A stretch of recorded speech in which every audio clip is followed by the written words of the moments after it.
My name is Sarah, and I am 34 years old. My husband, Tom, is 27. During our dating years, the age gap wasn't something we noticed much, that it became more apparent once we decided to marry. When I first met his parents, I was struck by their rural home in the Northeast and their deeply conservative views. They were initially very resistant to our relationship because of our age difference. I remember their disapproval vividly, with comments like, "They say an older wife is a rare find, but 7 years is quite a lot. Can Sarah even have children at her age? Won't her eggs be too old?" Such remarks could easily alienate most women. While the father-in-law was merely rude, the mother-in-law was outright hostile. She declared, "I refuse to accept this. Why does Tom need to marry someone 7 years older? It's too embarrassing to even discuss with the neighbors. He'll soon be back here to take over the family business, and with your city background, you're simply not suited to be our daughter-in-law." Tom and I had been together for 6 years, and I had devoted nearly all my late 20s to him. I was committed to marrying him, and after living together for a few years, I didn't have the energy to search for someone else. In my frustration, I pushed Tom into proposing, and he reluctantly agreed. Perhaps due to his youth or just his nature, he seemed to prefer keeping things as they were. When his parents opposed our engagement, he quickly shifted his stance, saying, "See, I told you it was too soon to get married. We can just register our marriage later." I responded firmly, "It's not too soon. The age difference will not change no matter how much time passes." Turning back to his parents with a polite smile, I said, "Yes, I am older than Tom, but that's something beyond our control. I promise to do my best to prove myself as a worthy daughter-in-law. I'm not perfect, but I hope you can accept me." Though they agreed with some reluctance, Tom's sister was adamantly opposed. At our first meeting, she bluntly declared, "Just so you know, don't refer to me as your sister-in-law. It's completely unacceptable for my brother to marry someone older than me." Looking back, I realize I was naive, yet with the confidence of someone who had navigated difficult clients in my work, I believed I could handle it.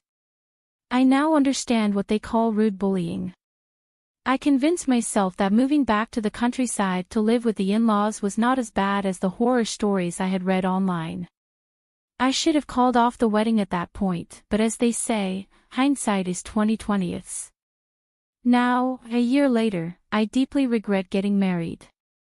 Although our daily life and work routines didn't change much after we registered our marriage, one major shift was the frequent phone calls Tom started receiving from his mother. I could only guess what they were about, likely questioning when we would move back home and probably urging him to consider divorce. Whenever Tom received calls from his mother, he would retreat to another room or the bathroom, trying to shield me from overhearing. But with our small apartment, it was impossible not to catch snippets of the conversation. I often heard phrases like, "So, Sarah was saying," and couldn't help but listen in. It seemed they were accusing me of opposing the idea of moving back to Tom's hometown to live with his parents, but that wasn't true. When I asked Tom about moving back, he expressed reluctance, saying he didn't want to live somewhere without a nearby convenience store and where job opportunities were scarce. It seemed he was using me as a scapegoat for his own unwillingness to return home. It was frustrating to see Tom cast me as the villain to cover up his own hesitations. Just now, I overheard Tom in the next room saying, "So if I bring up divorce, I'd have to pay alimony, right?" His hesitation about divorce wasn't rooted in any lingering affection for me but rather in his aversion to paying alimony. Hearing his true feelings was disheartening. It might be time to seriously consider divorce.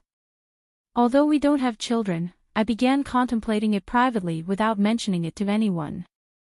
Shortly after, I received a call about Tom's sister's upcoming wedding, prompting us to take the express train back to his family's home for the ceremony. Despite Tom being considered the heir, our wedding had been a modest family dinner, while his sister's wedding was set to be a lavish event. I wanted to fulfill my social obligations and avoid any further fallout on our part despite the disparity. The wedding was scheduled for the middle of a 3-day weekend, so Tom and I arrived at his family's home the day before. Tom's sister's fiancé is from a neighboring city, and the wedding was set to take place at a venue there, with plans for the relatives to travel by chartered bus on the day of the event. As the family home became a hub for relatives, they began arriving in droves. The ceremony was set for just after 2 p.m. To avoid overcrowding the venue's dressing rooms, the venue staff, hairdressers, and dressers came to the house, and even Tom's parents were getting dressed up. Our own wedding had been more of a simple family dinner, so we wore slightly nicer everyday clothes. The contrast in treatment was stark and surprising. I had changed into the dress I had splurged on for the occasion, done my makeup, and was setting my hair when my father-in-law called out, "Hey, Sarah, could you serve some refreshments to the relatives?" With a smile, I began handing out refreshments, introducing myself with, "Nice to meet you. I'm Tom's wife. Please enjoy the refreshments," and trying to make my presence felt with the poise of a seasoned TV announcer. Despite my mother-in-law's suggestion to stay in Tom's room, I was eager to fulfill my role and make a good impression. I was determined to make a positive impression. Shortly after, the bus arrived to take us to the wedding venue. The relatives boarded with excitement, and as I prepared to join them, my mother-in-law called out, "Wait a minute, Sarah, I forgot the pearl necklace. Could you go get it?" "Really, in this formal dress?" I asked. She insisted, "It's in the drawer on top of the dresser in my room. It's a keepsake from my mother. Please hurry and bring it."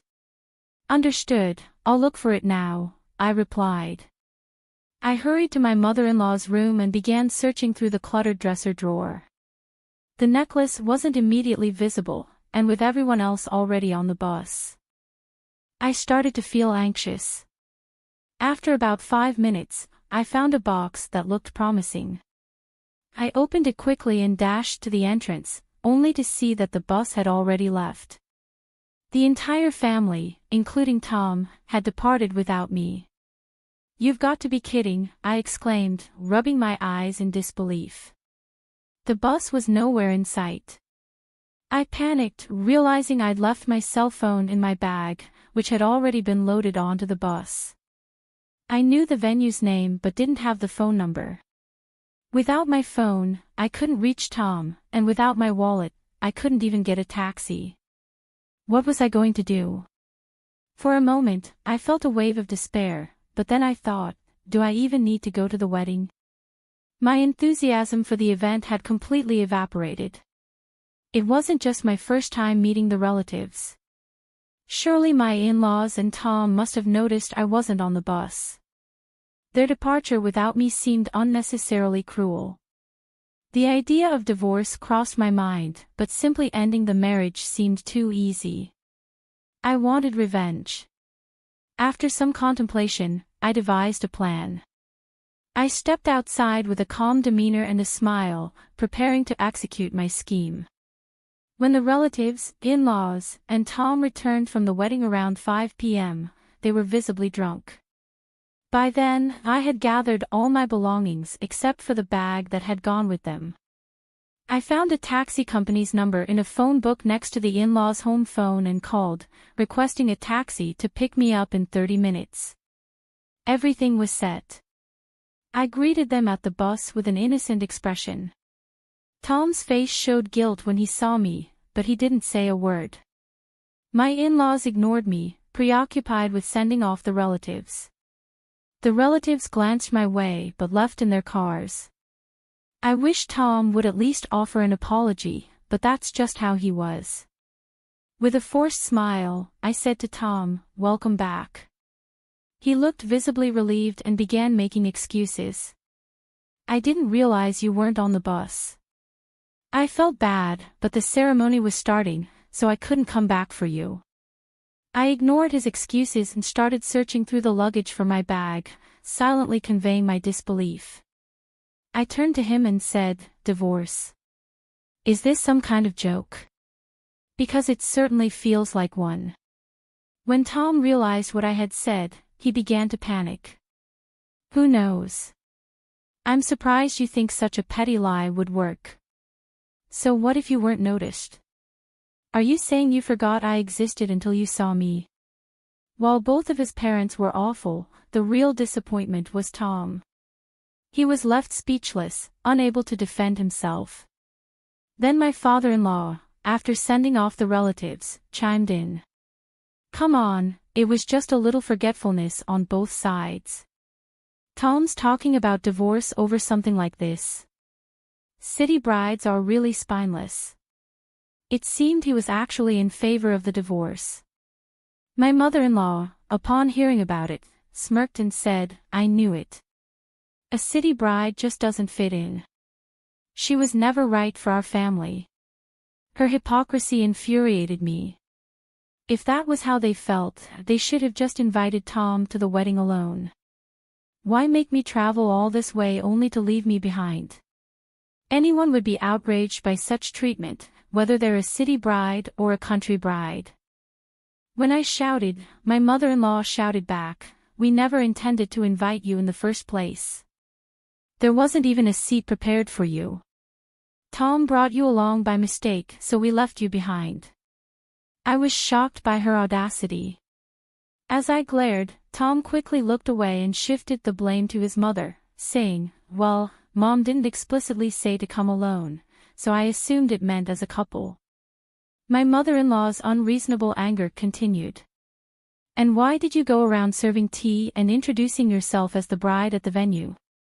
Relatives were asking why the wife didn't show up, not realizing Tom was even married. It made us look foolish. That's your own fault, and it's absurd to say I shouldn't introduce myself, I retorted. It seemed my effort to introduce myself as Tom's wife to the relatives had made an impact. So you never intended to acknowledge me and planned to divorce me eventually. That's why you kept our wedding a secret from the relatives and made it seem like just a dinner party. Neither my father-in-law nor my mother-in-law responded, but their silence confirmed my suspicions. It was clear to me that severing ties with this family was the right decision.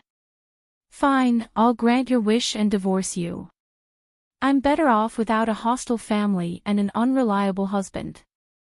I boarded the taxi that had just arrived and took the last train back to my apartment.